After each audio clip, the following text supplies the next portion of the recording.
Here have been my last 2 days covering the Sweet 16 in D.C. We started off on Thursday watching some practice. The Johnnies were up first as Rick Pitino coaching his team, getting them ready for the Blue Devils. Got a nice shot of Coach walking out of practice on the phone. Then Tom Izzo and Michigan State were up next as they're going through their practice drills. Kurt Tang with the layup, getting a couple of shots up there.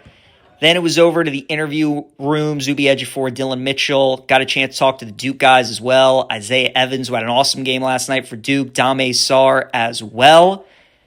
Then off to Michigan State's locker room to talk to those guys. Jeremy Fears, Kurt Tang, got a chance to talk to them.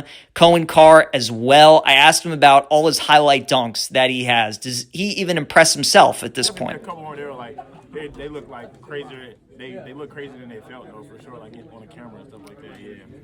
Well, Cohen might just think that, these dunks are kind of ordinary, but the guy's unbelievable. And now it's game day. We got the Johnnies warming up on one end, Duke on the other. There's Cameron Boozer getting loose, ready for the game. Ball is tipped, and here we go. St. John's, Duke. This game lived up to the hype. It was awesome. The Johnnies fans were loud. There were a lot of them at the game. Dylan Darling with a little pull-up jumper there. Put St. John's up by 8. Looked like for the early parts of the second half, Duke was in trouble. But Caleb Foster, guy had surgery on his foot 3 weeks ago. Starting point guard for Duke was unbelievable in the second half. Dylan Darling, who had the game winner against Kansas, could not tie it up late. And John Shire and Duke hang on to advance to the Elite Eight.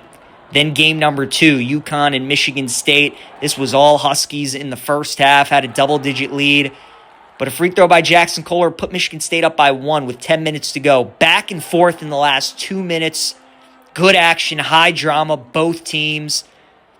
Caravan, as he's done so many times for UConn, with a big shot to put him up 4. But Jeremy Fears and Michigan State would respond with a three-pointer, make it a 1-point game with 1:10 to go. Now it's a 3-point game, less than 10 seconds. Kurt Tang trying to tie it. Too strong.